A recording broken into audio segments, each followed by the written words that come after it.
Are we live? Yeah. Dr. Nystrom. Hey, Pam.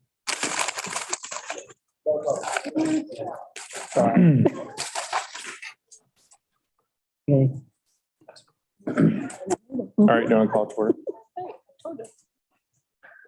5:01, let's go ahead and call this meeting to order.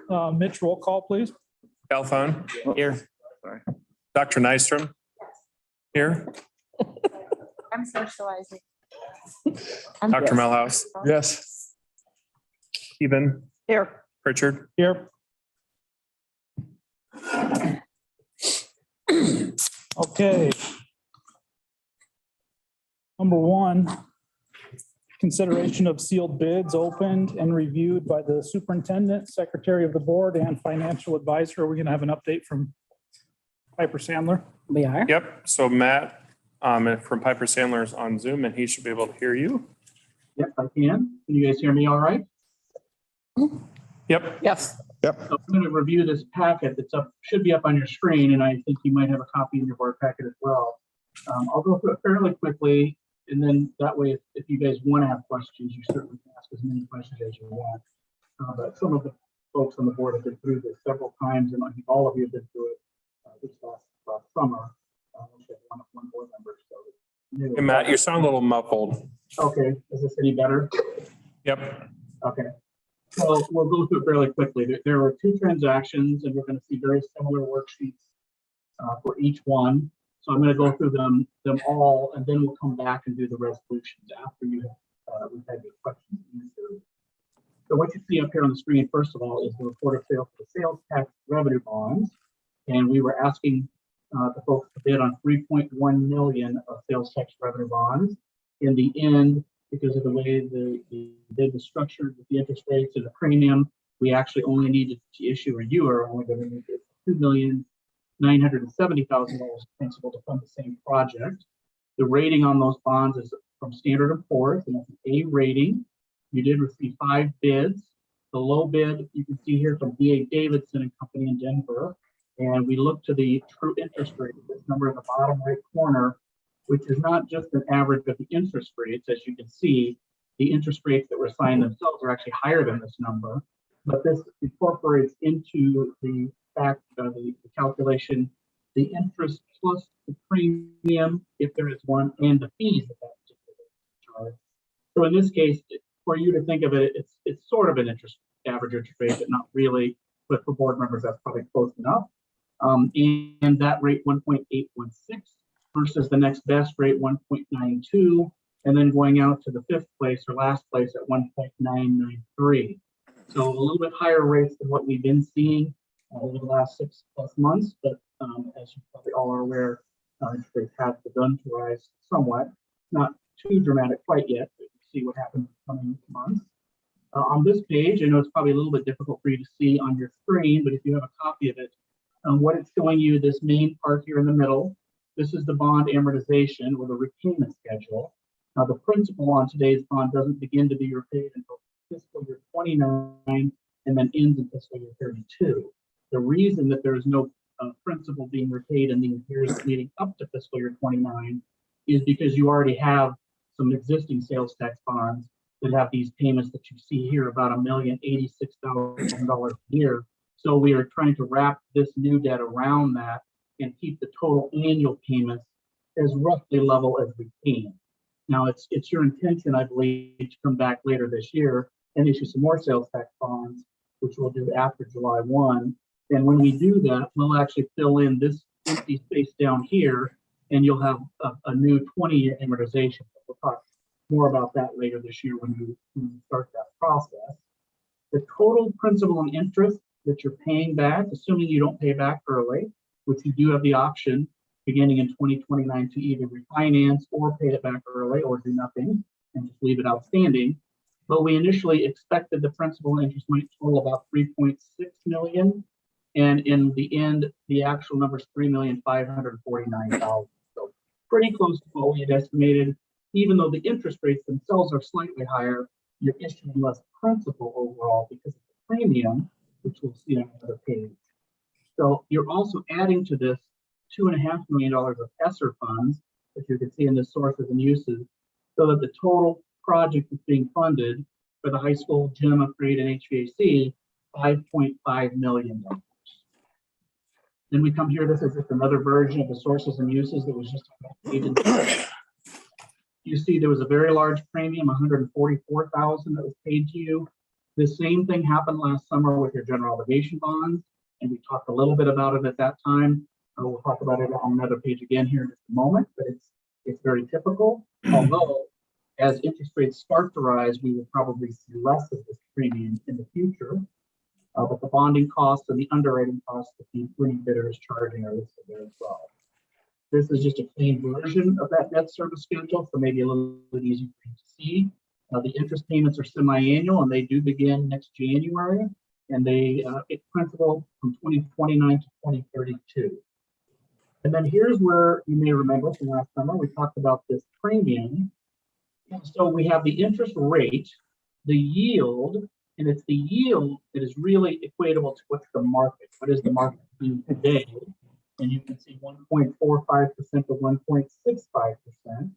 Now that seems a little bit high, although if you're not paying attention the last few years, it probably still seems extremely low, which it is, but in the bigger scheme of things, they've begun to come up. But remember that this is not out until 2029. So this is not like it's a 3-month or 1 year or 2 year rate. This is now basically a 7-year, 7.5-year interest rate, 1.45%. But because the district is paying the bondholder these 2 and 3% interest rates, they're paying you this premium up front, which is in order to entice you to pay them that for their own tax reasons and other reasons that they have themselves.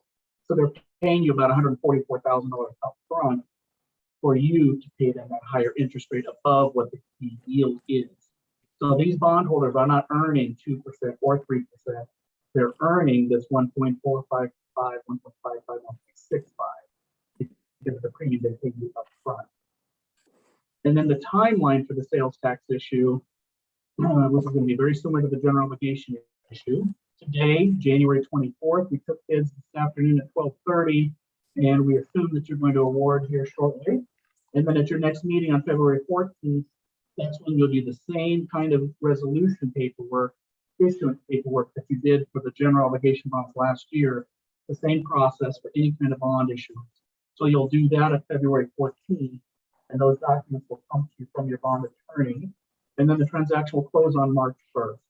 So the money will be deposited into your bank of choice, and then you can start to spend that money first. So I went through that fairly quickly. Before I go to the general obligation, the financing, does anyone have questions about the sales tax portion of today's work?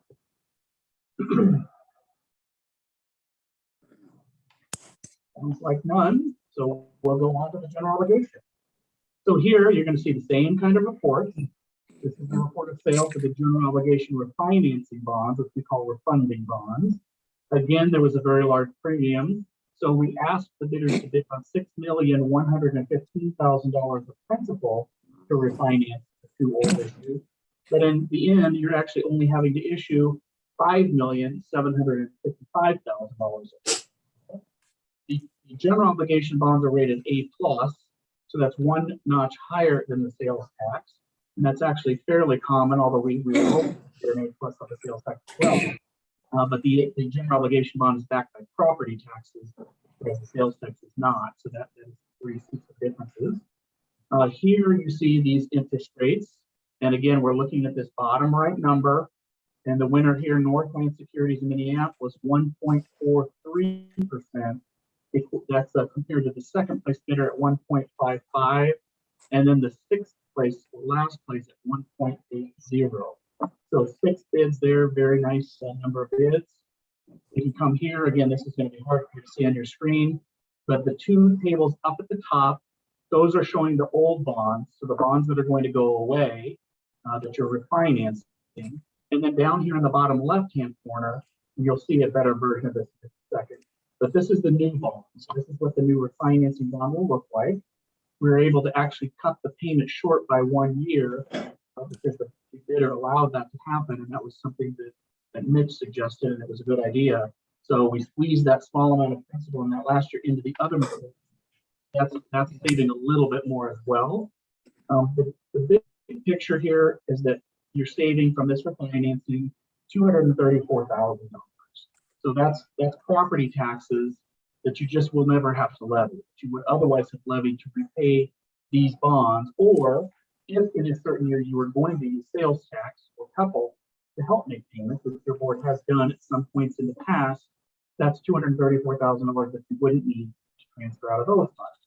So either way, it's allowing either you to spend more in sales tax or tax less in property tax. So both very good things.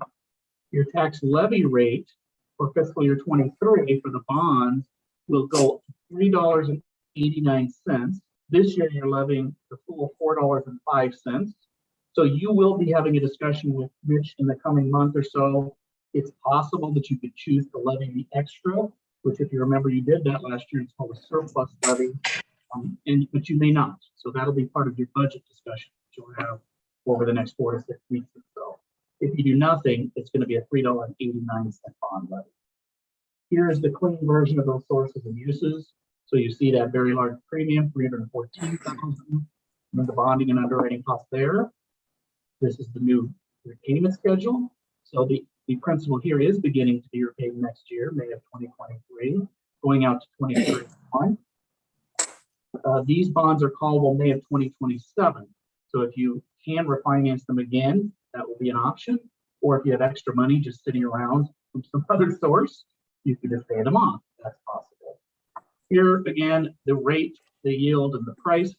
Here we see the yield, which is the market, much lower because these are beginning in a much lower, shorter time period, 0.55% for that yield on the bonds that are maturing next May of 2023, going up to 1.7% in 2031 maturity.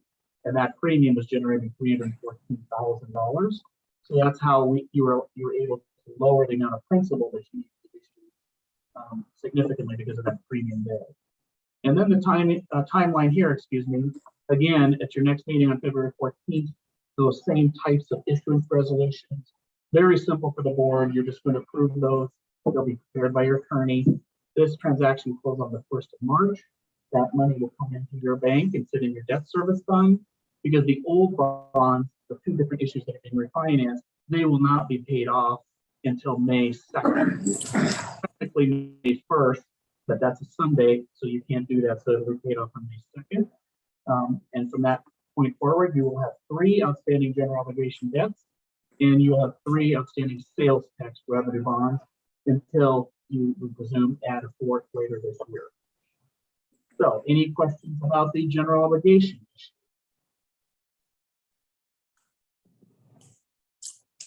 Sounds like none. Mitch, is it all right for me to just go right into the resolutions? Is that the next item on your agenda? Yeah, I think it'd be nice to point out that our tax rate, when we passed the elementary bond, we went to $4.05 per thousand, and with our property tax valuations and the refinancing, we're way under $4 per thousand. So yeah, that's right. And you actually would be even further under it, but we intentionally pushed more principal into the fiscal year 23 maturity to save taxpayers even more money while still keeping the levy under what they were expecting when they voted on those bonds. yeah, The fact that we ran on the levy neutral Yeah, platform was absolutely true. absolutely. Yep. Well, it was true and worked out. Yeah, we actually lowered it, yeah. Mhm. So I will go through these. They may not be in the exact order of your agenda items. But that's fine. All right. I'm going to begin with sales tax revenue because that's the one up on the screen.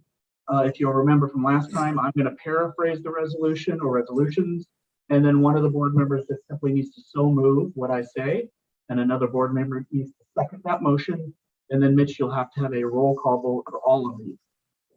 So the first resolution before you is directing the sale. Hey, Matt, on our agenda is the refunding. Do you want to should we jump to that one first? Sure. Yep, we can do that. So we'll jump to that one. So here, the first agenda, because there's actually our first item, there's 2 here because one is going to be directing the call. But the first item is directing the sale of $5,755,000 of general obligation school refunding bonds Series 2022 to Northland Securities of Minneapolis, Minnesota. So moved. Second. Roll call, please, Mitch. Althon, Yes. Nystrom, Yes. Melhouse, yes, Stephen, Yes. Richard. Yes. All right, the second resolution related to the general obligation bonds is simply directing your staff to forward the call notice to United Missouri Bank, which is here in West Des Moines, and they are the paying agent and registrar for those bonds. So you will be forwarding that call notice to them. They will then forward that on to the current bondholders of the two different bonds that are being refinanced and give the required 30 days notice. So that's a paraphrase of what that resolution is, and that's sufficient. Second, Second. other questions? Roll call, Mitch. Althon, Yes. Nystrom, Yes. Dr. Melhouse, yes, Stephen, Yes. Richard. Yes. Okay, that should take care of the general obligation bonds. And then we move to the sales tax bonds. There's only one resolution here because these are not refinancing bonds.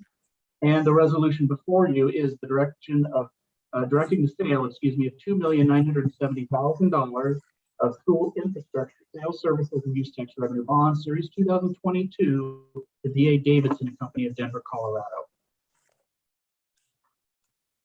Your motion? So moved. Second.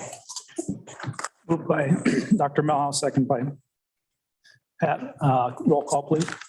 Althon, Yes. Dr. Nystrom, Yes. Dr. Melhouse, yes, Stephen, Yes. Richard. Yes. Okay, that should be all that you have on your agenda, Mitch, for the bonds. If there are other questions that the board members have at any time, or people in your community, if they ask you questions and you're not sure of the answer, definitely direct your questions to Mitch. He may be able to answer them himself, but if not, he can definitely contact me at any time, as any of you board members are welcome to do as well, and we can answer questions you or the community members have. So thank you and congratulations on the refinancing, and good luck with as you lead off to your next project here. Thank you, Matt. Thank you. Have a good night. You. So are we on to number 7 already, Mitch? We're on to number 7. Futures homeschool building change order. I believe that the change order is simply to change the date of completion. Originally, it was set for December. And it needs to be altered so that the final completion, substantial completion to June 30th, the final completion to July 14th. Just because we had the delay due to having to reissue all of our hearings and steps due to the change in cost. So we're just the change order is simply to change the substantial completion and final completion dates. and that is June of 2020. 23, Instead of this fall. yeah, instead of this fall originally, and then we were in December, and now I mean, if it's done earlier, great, but we need to make sure that they've got ample time to have the building ordered and get the materials and things like that. So I feel like this is realistic. yes, they are very confident in this timeline. So it would be done by the fall of 23, just like the elementary building. I thought they were very good. That's good. So we'd entertain a motion to approve change order number 1 for the futures homeschool building. I move to recommend approval of the change order for the data completion for high state futures and HSAP building. The tongue twister. We have a motion. Is there a second? Second. Any further questions? Hearing none, all those in favor, aye. Aye, Aye. Opposed, motion carries. Okay, number 8, high school scoreboard bids. So you'll see in your documents that you had 3 bids that came forward for the scoreboards at for the newly renovated gym that we'll be doing. One was significantly higher than the other 2. That was Daktronics.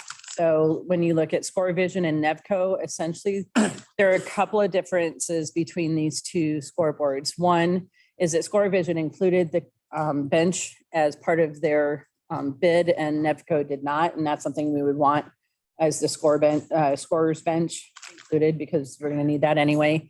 The other major difference comes in Nevco requires a lot more with regard to the technology that we would have to have on.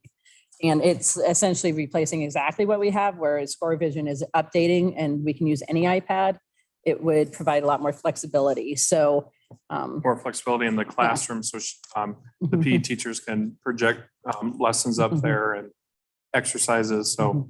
it would be more than a scoreboard. It would Yeah. allow us to utilize it for a multitude of events, including like graduation or some of the concerts that we might have in the gym. It would allow us to do things that the Nevco bid would not allow us to do because of the hardware that they're suggesting. Software. So our recommendation from the district's perspective is to approve the ScoreVision bid for $127,484. And the other thing I would add is that we are also exploring writing a grant to the Boone County Foundation. Community Foundation. Yeah, Community Foundation to try and attain some grant funds. Boosters have also been looking to be able to contribute, and we've been trying to identify other sources to help support payment of the scoreboards as well, not just from our own So district funds. this this would not come out of general funds, this would come out of the, Yep, so either come out of the homeschool bond if there's a little bit over after we make that sale, or the sales tax fund. Right. Okay, and is the Booster Club going to be the nonprofit that we go through, To write the grant. write the grant? Yep. Mhm. Sean Santee Yeah. and Brett Collins went to the meeting last Friday. I couldn't make it. I was out of town. So they joined the meeting. So Okay. we'll- Having been on the board, I just know that Mhm. your nonprofit needs to be very clear cut and not a school. It works, Yep. it works better, a lot better. Yep. Mhm. This is Brett's first choice. Mhm. Yeah, Yeah. he's not. doing well. Brett and He's not here. Mr. Coach McPartland and Mhm. John, everybody has really done a lot of research and seen the best and traveled to other schools. And I think everybody just, there On this. wasn't much of a cost difference between the last two. I don't remember the cost. It was, We do. Yeah, it was enough that just having the 111. bench, yeah. yeah, Nevco is 111,600 and then Mhm. ScoreVision was taken out to table, would have been 113, Mhm. not 112. Right. And again, it comes with a lot more flexibility for us to use the scoreboards for other things. And I think that that's important for us to. so we're not talking apples to apples, so therefore we do not have to accept Correct. lowest bid. And that's why we took it out of the high school project, because we didn't want to have a Mhm. base scoreboard. We want this and have people bid against it. So that's another reason why we took it out of the high school project. Mhm. Are we gonna do any fundraisers or anything with like the gym floor? You know, how some people sell chunks of the gym floor. When I was at the basketball game on Friday, see if they could take the big Toreador logos out and sell those or anything like that to help. Have not talked about that. We got to ask somebody who wants some We can bleachers. ask. That's right. Anyone wants bleachers?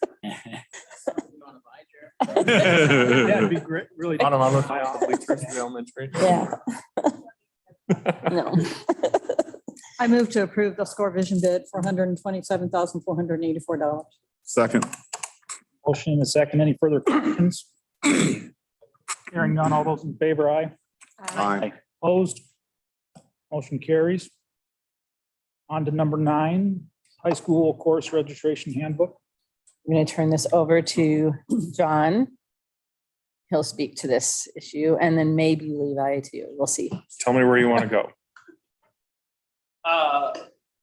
Okay, I think I'll be pretty clear. So, you click on the current one, please. Should I sit, stand, what should I do? Whatever you want to do. I'll come over here. There you go. All right, so you don't have to click on anything yet, Mitch. So, recently our Google site was outdated. It was an old version of Google Sites, so we needed to update. So Levi transferred it over to this, the updated Google Sites. All of our old information. As we're updating the handbook to get it ready for all of you. We discovered in discussing with our PLCs how difficult it is to navigate this new Google site. So, for example, Mitch, we go to like course descriptions. And so if you were going to click on art, for example, if you just clicked on art, it takes you to a page that doesn't have our course offerings. It's just a general landing site. And we're trying to use this for students and families to be able to navigate. So they would need to click on the arrow and then have all of the pages. Doesn't have a lot of navigating back and forth. It's just not very user friendly. So as we were updating and meeting with our PLCs, we decided that we would talk to Levi about using a different data site. Or maybe.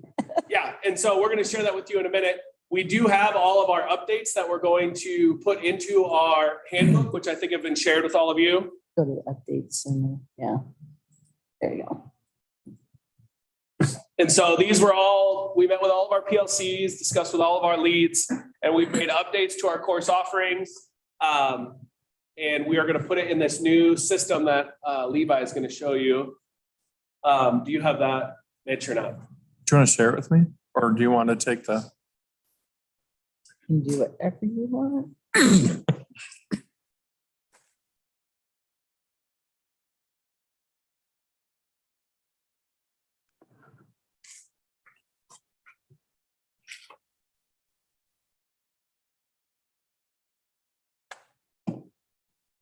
So Levi has just created this for us. We're going to go through it quickly. Drake and I spent maybe 30 minutes on it today, and we're able to add 6 courses. So it's really easy for us to add. A couple of nice things for those of you that work in websites.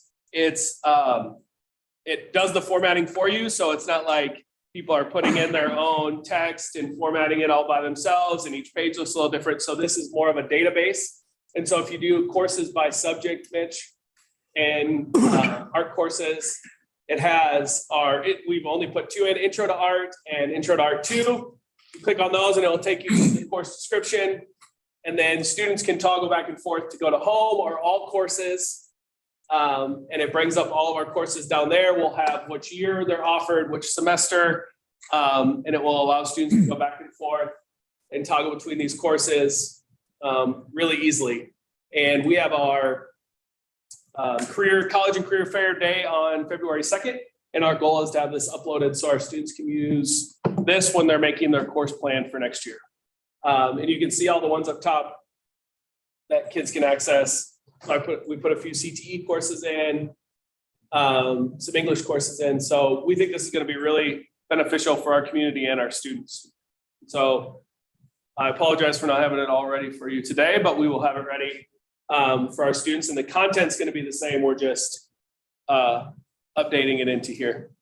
Yeah, eventually we'll add more tabs where it says home, all courses, and correct me if I'm wrong, but we'll add stuff about like college classes, college requirements, standard reference grading, something about Edge up there as well, like we do in our current.